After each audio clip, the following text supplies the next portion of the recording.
Boy, if you think that, Lindsay, if you think that no one's heard of your small town, no one's heard of my small town. But thank you so much for inviting me here to speak about our circus's past, present, and future.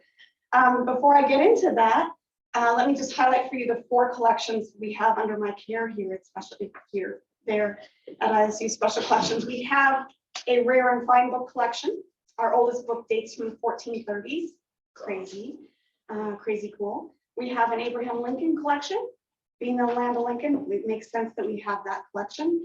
We have a children's literature and historical textbook collection. Makes sense given our status as a former normal school or teacher prep school. Our oldest textbook dates to the 1600s, and it's how to be a successful farmer. And of course, we have our Circus and Allied Arts collection, which brings me to you today, and I'm delighted to be here. Let's dive right in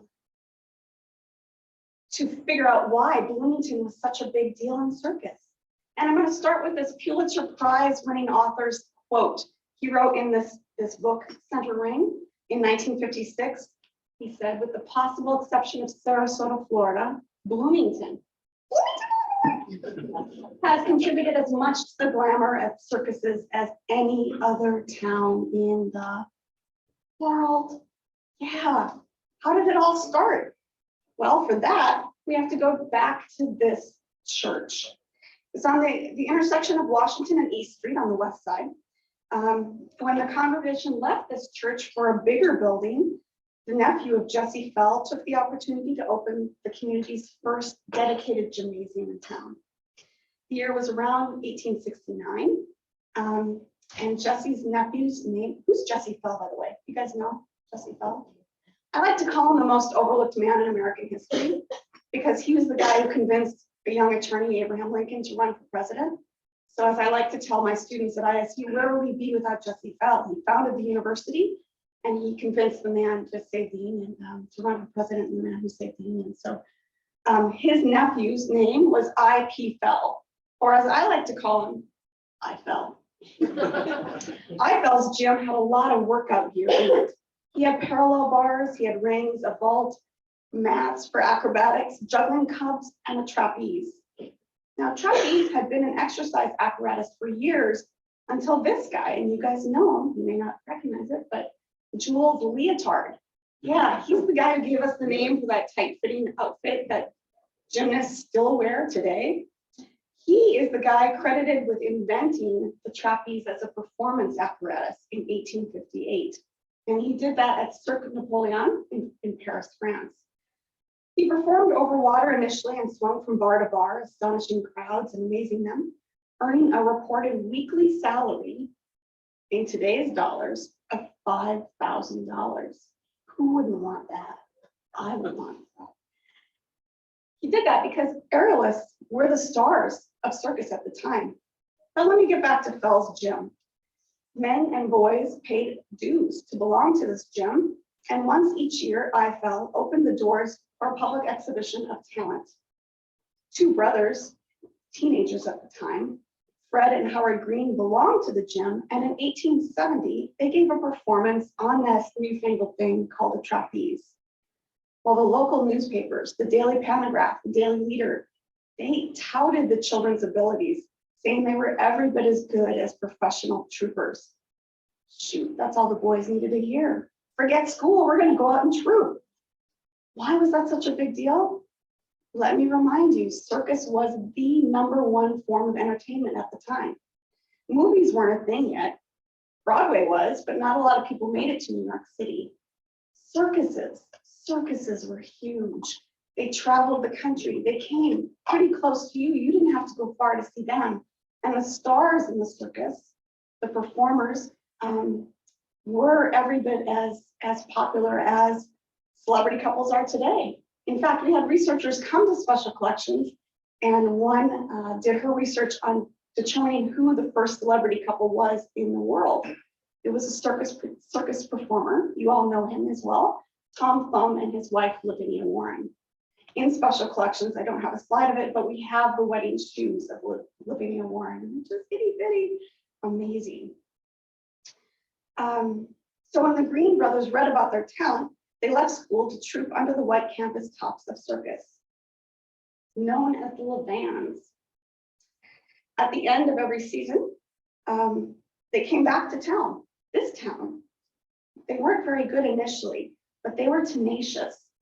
Certainly their act was too. Again, they were known as the Levans, and theirs was an act that lasted 50 years. That's forever in the world of entertainment. That just doesn't happen.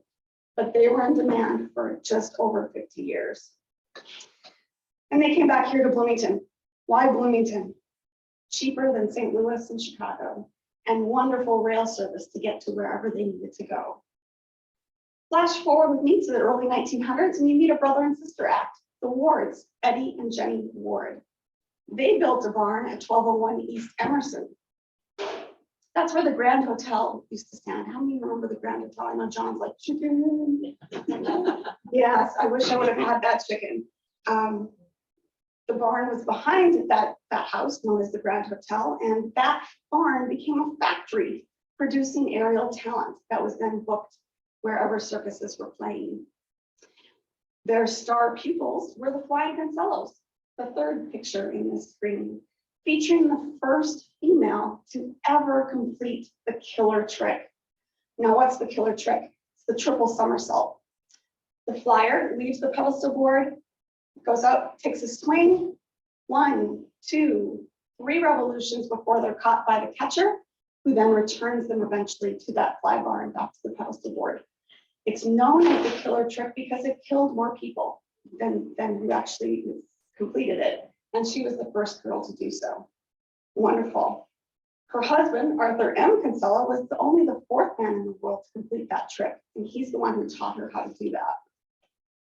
They became center-ring stars in the 1930s. And her career lasted until 1984. She started performing in 1928, and she performed up through the 1950s. She was one of the first women on the Wheaties cereal box, a Bloomingtonian, right? She was also the Camel cigarette girl for 40 years. She was a spokesman and role model for women around the world. And unfortunately, she passed away in 1984 from lung cancer. But throughout her career, she was a press darling. Her husband, Art, was anything but a darling. He was a cigar-chomping truant at the age of 12, dropping out of school and getting pulled in to learn a craft. But he eventually became a superstar above the center ring. He hung up his tights at the height of his career in 1942 to own his very first circus. He was 29 years old. It was on the West Coast, the Russell Brothers Circus. And then he, after the war, he came back and became manager and eventually executive vice president for Ringling Brothers Barnum and Bailey Circus, the greatest show on earth. Making that transition from performer to executive vice president, that'd be like Tom Cruise deciding to stop acting to become CEO of 20th Century Fox. It just doesn't happen, right? But it happened for Bloomington's own Art Kinsella. Well, Art also purchased that Ward barn at 1201 East Emerson when Eddie died in 1929. If it was a factory under Ward, it became an industry under Art. He placed acts around the world, from Australia to the Soviet Union. He brought the first circus, American circus, to the Soviet Union, opening the gates there, and from South America to England. There's a million things I could tell you about the Kinsellos, but there just isn't time for me to do so. So let's get back to Eddie Ward. Where did Eddie go to pick up talent if he didn't find them in his barn? Well, he went to this place. Guess where it was? At the corner of Washington and East Street, but on the east side. The Y had trapeze rigging permanently set up in their gymnasium, and circus stars would practice there in the off season. I have to tell you what the off season is. From April to October, they would troop under canvas around the country, but then October to April, they went somewhere. For aerialists, they went here. They came here to Bloomington, and often to practice in the YMCA. In exchange for their using the Y, they would host a circus in March before they went out on their seasons. That happened from the 19 teens all the way through the war. A regular also at the Y was this man, Clifford Pop Horton. Pop was born in Washington State. He obtained his master's degree at Ohio Wesleyan and then got a job here at ISU to become the director of men's athletics. While he was at Ohio Wesleyan, he became a member of a gymnastics fraternity known as Gamma Phi. He loved gymnastics and brought that fraternity to campus here in November 1929. Every spring, the Gamma Phi fraternity would host an acrobatics exhibition. By 1932, the membership decided to glam it up a little bit and call it a circus. So that's when Gamma Phi Circus premiered at Illinois State University. By 1939, they admitted women. Yay! That Gamma Phi has inspired so many to pursue their dreams in and over circus rings. I also have to pause and tell you a little bit. I don't have a slide for her, unfortunately, but Britt Lauer. Are you aware of Britt Lauer? I know Lindsay is. Britt Lauer is an actress. She's done a lot of work in Hollywood and New York City. She has deep roots in this community. She's produced a short film and was invited to premiere that film at the Tribeca Film Festival. The title of that film, and there's rumors that it's been picked up by Netflix and will be a short series. The title of that film is Circus Person. And I was honored and humbled to be asked to read early drafts from her script. And then to see our book in her film, that was crazy cool. Heady stuff to be sure. For more information on that, please go to circusperson.com. Finally, I'm going to ask you to imagine, close your eyes maybe, don't fall asleep because then I throw things in class. But imagine that intersection of East and Washington Street. Can you picture anything there? Is there anything there? I'll tell you, it's just a short black granite retaining wall and a couple of trees. I say, wouldn't it be great if this community had a visual symbol of the role we played in entertainment history? To be more as a community for more than just State Farm, Steak and Shake, Route 66, Ear Nuts, the list goes on and on. Let's put a statue at that magical corner where so much talent was created to celebrate our circus past. Towards that end, Andrew Germonville has created this maquette, which he says it could be erected there. All we need is money to make it happen. Roughly $90,000 to $120,000. Seems like a lot for me, but if you don't start somewhere, you're never going to get anywhere, right? So thank you so much for giving me the opportunity to tell you a little bit about circus, past, present, and future in this community.